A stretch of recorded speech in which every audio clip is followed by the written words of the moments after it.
What would you do if the man you promised your life to, the man whose children you carried, left you to face a terrifying medical emergency alone? What if you found out he wasn't in a crucial meeting, but in the arms of another woman, laughing at your fear? In the story I'm about to tell you, a woman faced that exact nightmare. This isn't just a story of betrayal. It's the story of what happens next. You will hear how a wife, 8 months pregnant with twins, discovered her billionaire husband was not only cheating, but was planning to discard her entirely. But he made one fatal mistake. He thought her pregnancy made her weak, her love made her blind, and her dependence on him made her powerless. He was wrong. Stay with me, and I will tell you how she dismantled his empire piece by piece from a hospital bed and the empty shell of their home, leaving him with nothing but the echo of his own laughter. Let me take you back to the beginning. The air in our home always smelled of lemon polish and imported lilies. It was a sterile, beautiful scent that clung to the marble floors and the floor-to-ceiling glass walls overlooking the city. My life was a portrait of curated perfection. I was Amelia, wife of the magnate Richard Sterling, and I was 34 weeks pregnant with his twin sons. My world had shrunk to the gilded cage of our penthouse apartment. Each day was a slow, deliberate routine. A gentle yoga session in the morning, a nutritionally balanced lunch prepared by our private chef, and long afternoons spent in the nursery, folding tiny clothes and imagining the 2 small lives that hiccuped and kicked beneath my ribs. Richard was a force of nature, a whirlwind of charisma and ambition that had built a financial empire from the ground up. He was handsome, powerful, and I believed, devoted. He would come home late, smelling of expensive cologne and the electric hum of the city, and place a cool hand on my swollen belly. "How are my boys?" he would ask, his voice a low rumble. I saw adoration in his eyes. I mistook possession for love. He saw a vessel, a beautiful, pedigreed incubator for his legacy. The first crack in this perfect facade appeared on a Tuesday. It was innocuous. A stray object, small and plastic. I was gathering his gym clothes from the floor where he dropped them. A task he knew I hated, but which I did anyway. It was part of the unspoken contract of our marriage. I managed the domestic sphere so he could conquer the world. Tucked into the side pocket of his duffel bag, beneath the sweat-dampened towel, was a hotel keycard. It wasn't from a hotel chain I recognized. Not the Four Seasons or the Ritz, where he stayed on his frequent business trips. This was for the Onyx, a boutique hotel I'd vaguely heard of, known for its discretion and opulent, dimly lit suites. It was local, right here in the city.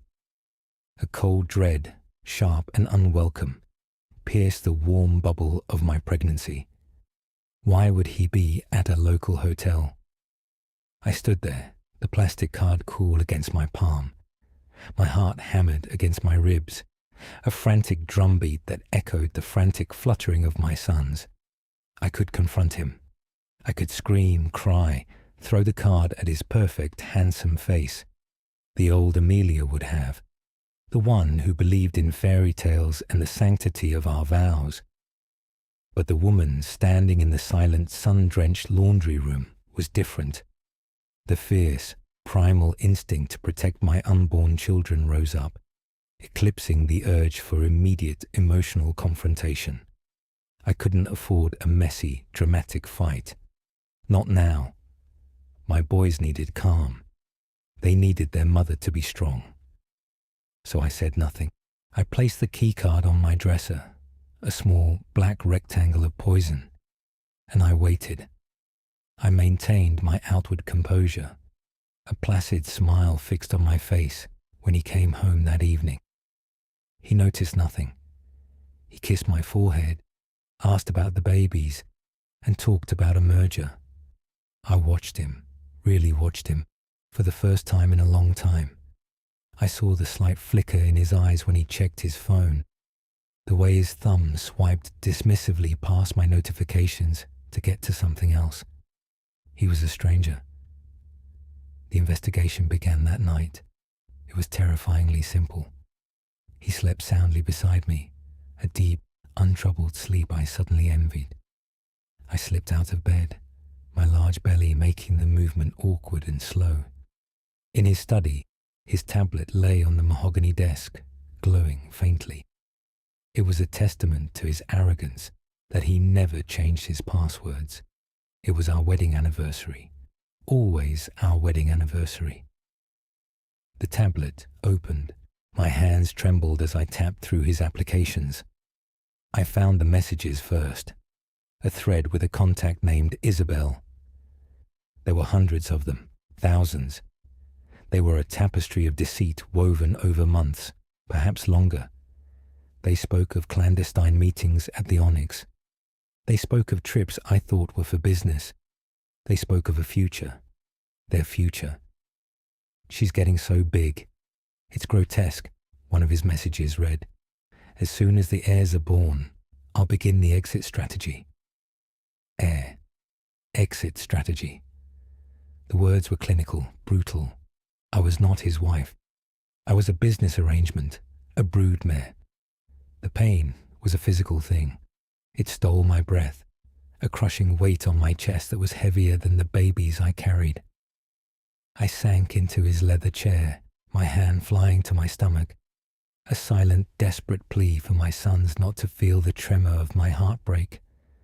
I scrolled further, my fingers numb. He had sent Isabel pictures, not of them, but of me, pictures he'd taken on his phone. Me sleeping, my face puffy, me struggling to bend over to tie my shoes. Each one was accompanied by a cruel, mocking caption. He was ridiculing me to her.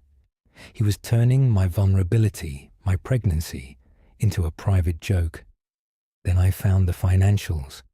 Tucked away in a secure folder were statements for bank accounts I never knew existed. Cayman Islands, Switzerland.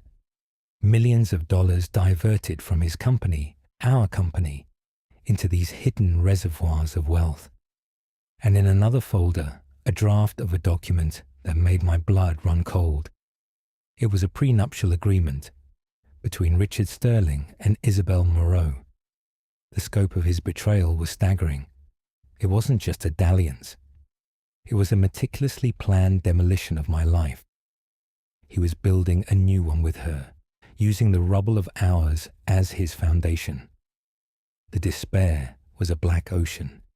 It threatened to pull me under, to drown me in its icy depths. I could feel the tears, hot and thick, welling in my eyes. I wanted to shatter. I wanted to crawl back into bed and pretend I had seen nothing. But then something shifted. The image of his message, "As soon as the heirs are born," flashed in my mind. He wasn't just going to leave me.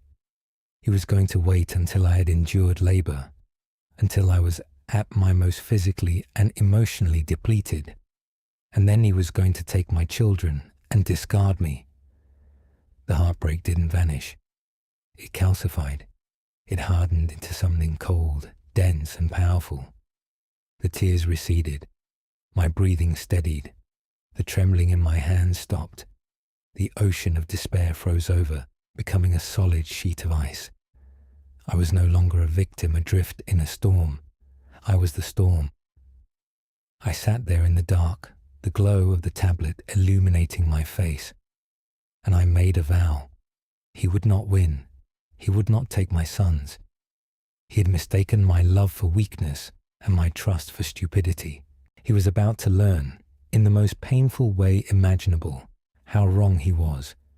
My internal state shifted from that of a heartbroken wife to a cold, detached observer.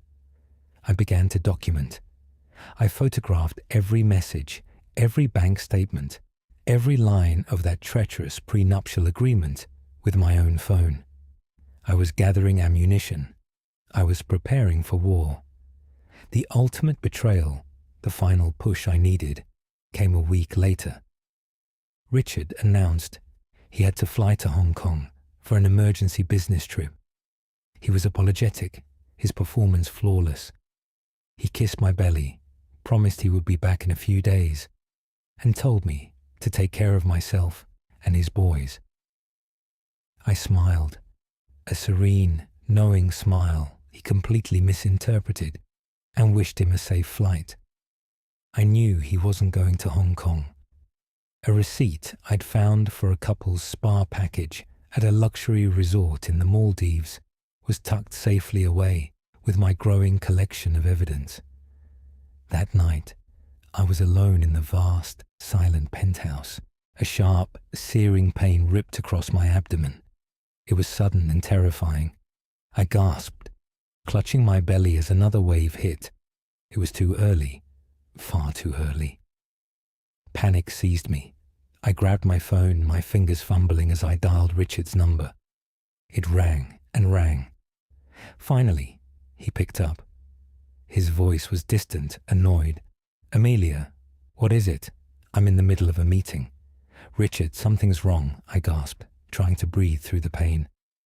"The babies. I think it's labor. It hurts." There was a pause. I could hear the faint sound of clinking glasses and soft music in the background, not the sterile quiet of a boardroom. "You're being dramatic," he said, his voice laced with impatience. "It's just Braxton Hicks. The doctor said you'd get them.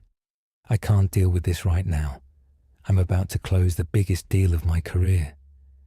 "Please," I begged, the pain making me dizzy. "I'm scared. I'm alone." "You're not alone. You have a staff of 10, he scoffed. "Call your doctor. I have to go." Just before he disconnected, I heard it, clear as a bell. A woman's high, tinkling laugh, right next to him. Isabel. He wasn't in a meeting. He was with her, laughing. While I was in agony, terrified for the lives of our sons, he was with her, laughing. The line went dead. The silence that followed was absolute. The pain in my belly was nothing compared to the void that opened in my chest. He had left me. In that moment of pure terror, when I needed my husband, my partner, the father of my children more than ever, he had chosen her. He had dismissed my pain and hung up the phone. The despair was a physical blow.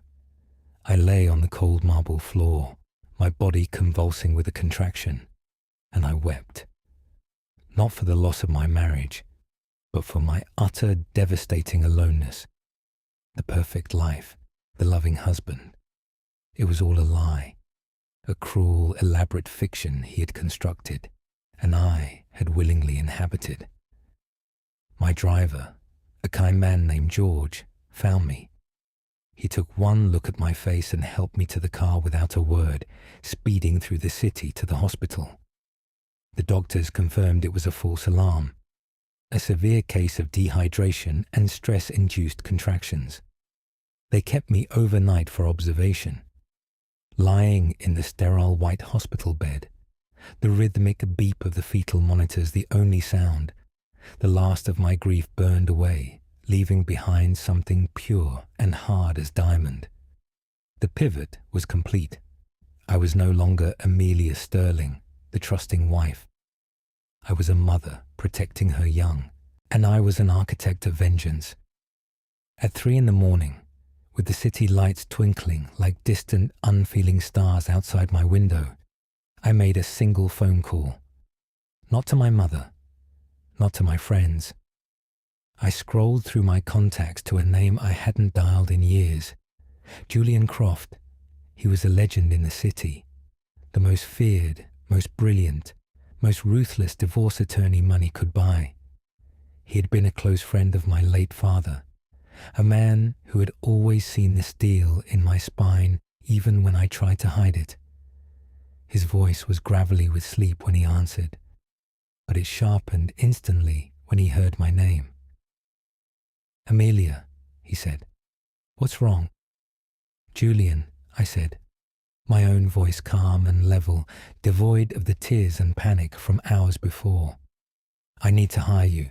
I'm leaving my husband, and I want to leave him with absolutely nothing. There was a long pause on the other end of the line.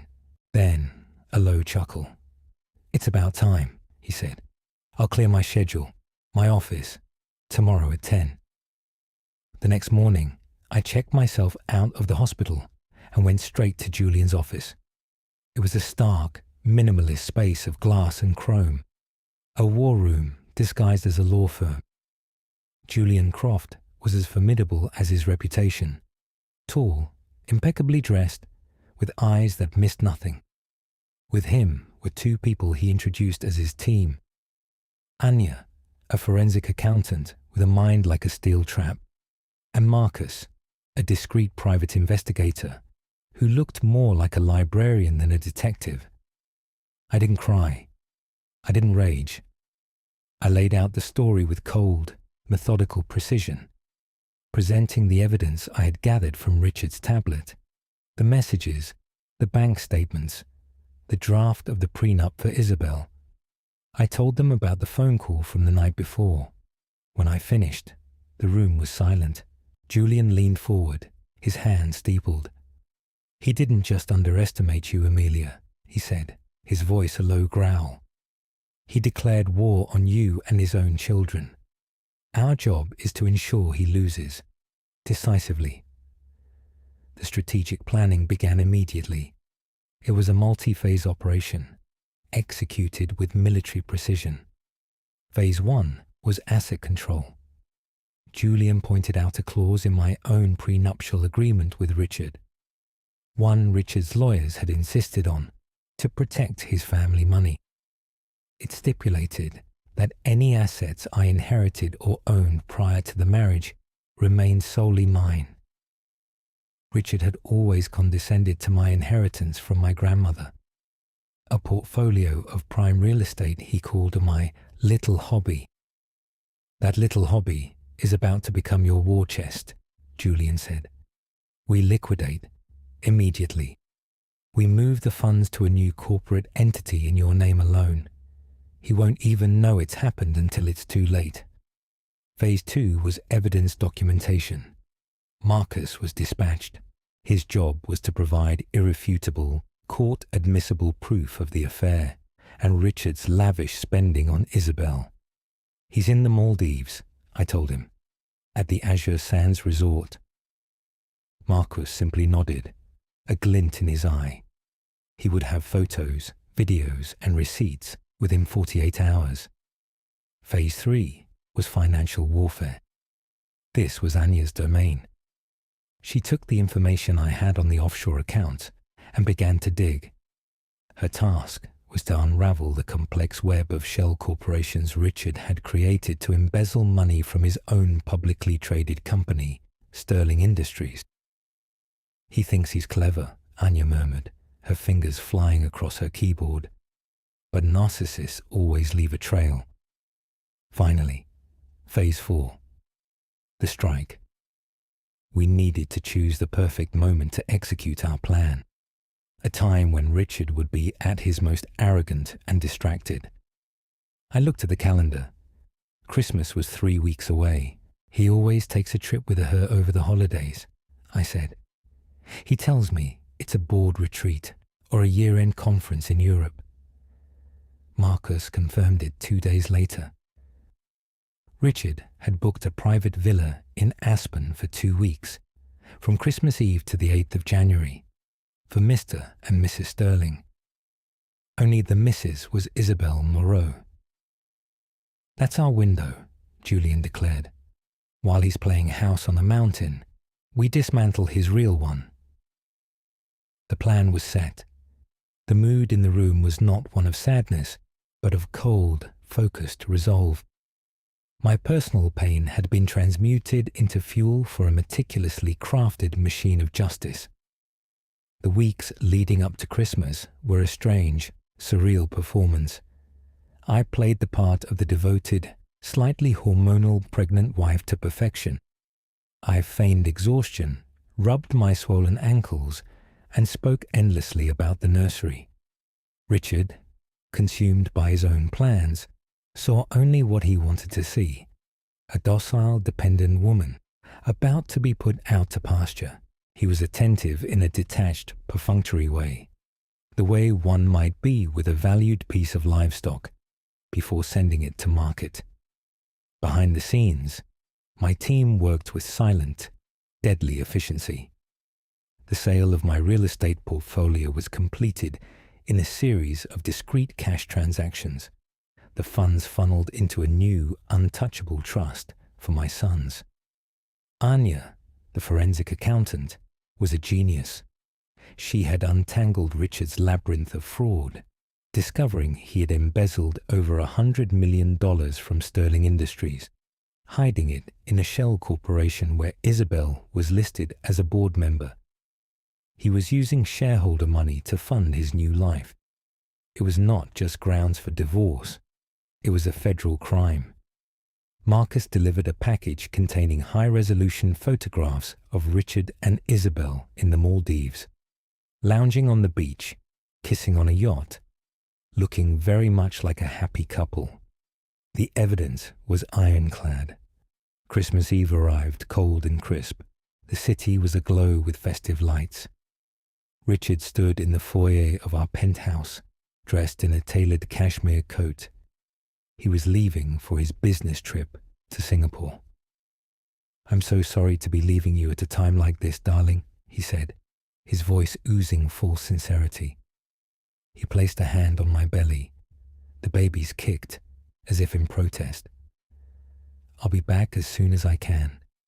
I've left my credit card on the dresser for you. Buy yourself something pretty." He condescendingly patted my cheek. I looked into his eyes, a serene smile on my face. "Be safe, Richard," I said. "Close your big deal." He kissed me, a quick dry peck on the lips, and walked out the door, his footsteps echoing in the marble hall. The moment the door clicked shut, the performance ended. I was no longer the docile wife.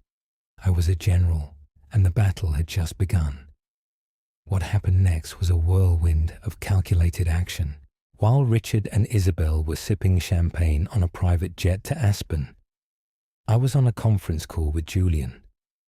The first domino fell. Movers, arranged by Julian's firm, arrived at the penthouse. They worked with quiet efficiency, packing not my personal belongings, but every piece of furniture, every work of art, every item Richard had purchased. The penthouse was part of a pre-marital asset trust belonging to me. He was legally a guest. His eviction was underway. Cut to Aspen. Richard presents Isabel with a diamond necklace the size of a robin's egg. He whispers in her ear about their future, about the house they will build, about the family they will start once the unpleasantness with me is over. He proposes to her on the balcony of their villa, a blanket of fresh snow pristine below them. She says yes, her eyes gleaming at the ring and the future it represents. Cut back to New York. The penthouse is now a cavernous, empty space. My team is with me. Anya is setting up a secure server link. Marcus is cataloguing the contents of Richard's home office safe. I walk into his study, the room where my world shattered, and sit at his desk. I connect a hard drive to his computer and begin copying everything. Every file, every email, every hidden folder. It is the digital blueprint of his entire life, his business, his crimes.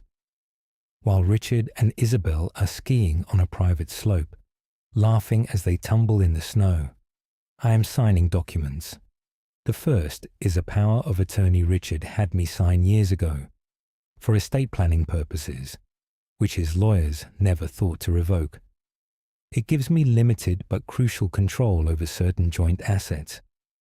I methodically and legally drain every joint bank account, transferring the funds to the trust for my sons.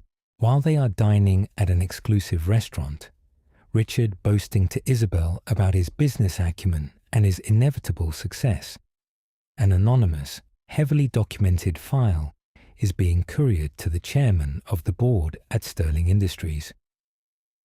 Another copy is on its way to the Securities and Exchange Commission.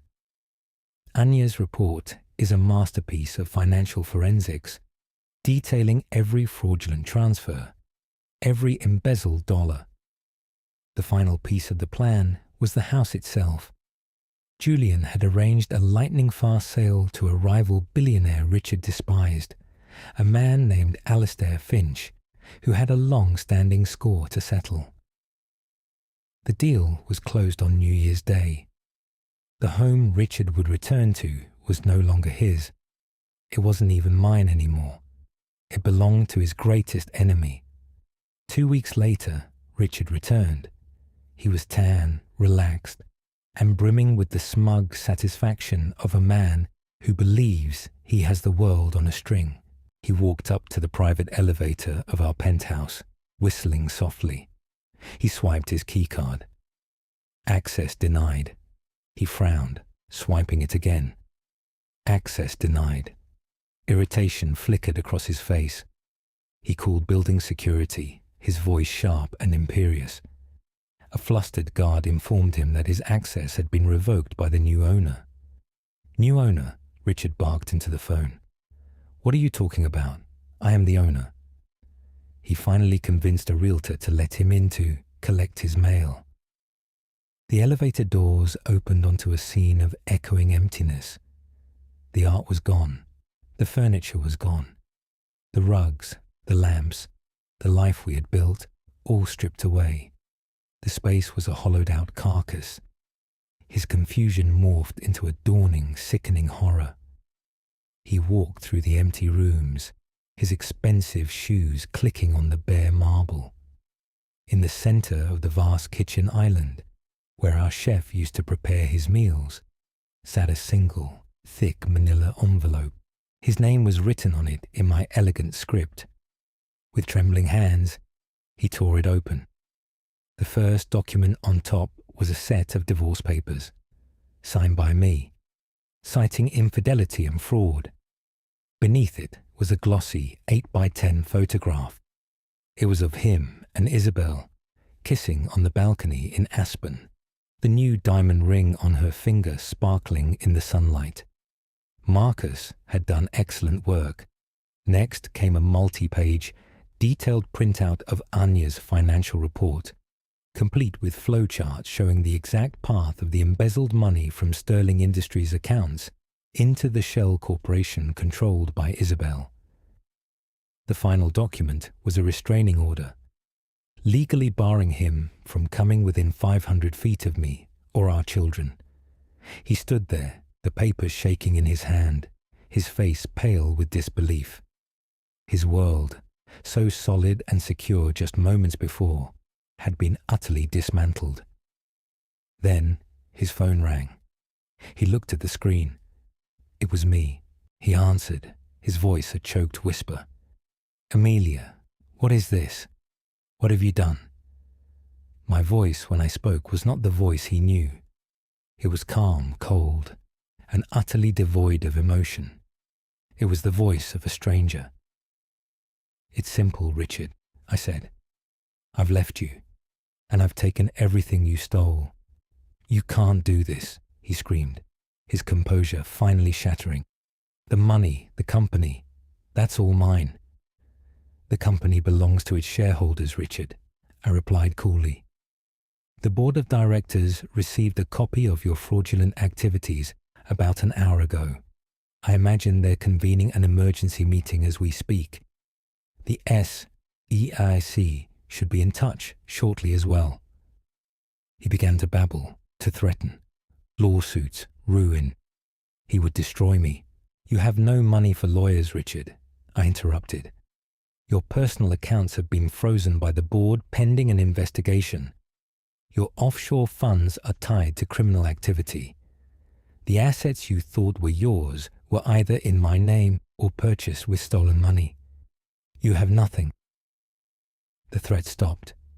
The bluster evaporated. It was replaced by a sound I never thought I would hear from him. Pleading. Amelia, please, he begged, his voice cracking. The babies, our sons. Don't do this. Think of our family. I am thinking of them, I said, my voice like ice. That's why you will never see them. You laughed while I was in agony, terrified for their lives. You called them heirs and planned to discard their mother like a piece of trash. You don't deserve the title of father. He was openly sobbing now, a pathetic broken sound that echoed in the empty penthouse. He was on his knees, not literally, but his spirit was. He was begging, just as I had begged him on the phone that night from the floor. The irony was devastatingly complete. I let him cry for a moment, savoring the sound. Then I delivered the final blow. By the way, I said, my voice soft but lethal, I sold the apartment to Alistair Finch. I hear he's planning a spectacular renovation. I heard a sharp intake of breath, a sound of pure, strangled rage and defeat. Then I hung up. The story ends not in that empty penthouse, but in a sunlit nursery miles away, in a secure, beautiful new home I had purchased with my own money. It overlooked a park, not the cold cityscape. It smelled of baby powder and fresh paint, not lemon polish and lies. I was sitting in a rocking chair, holding my newborn twin sons, Benjamin and Samuel, who had arrived safely a week before. One was in each arm. They were perfect. They were mine. My phone buzzed with a text message from Julian. It was short and to the point. It's done. The board has voted him out. Federal agents are at his hotel. Isabel cleared out her accounts and is on a flight to Brazil. He has nothing left. A sense of profound, quiet peace settled over me. It wasn't the fiery triumph I had imagined. It was better.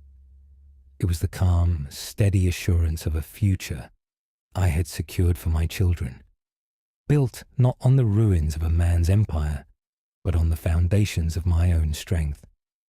Richard had thought my pregnancy was my weakness. He was wrong. It was the source of a power he could never comprehend. I looked down at the two beautiful sleeping faces of my sons, my real legacy, and I smiled. The storm was over. I had won.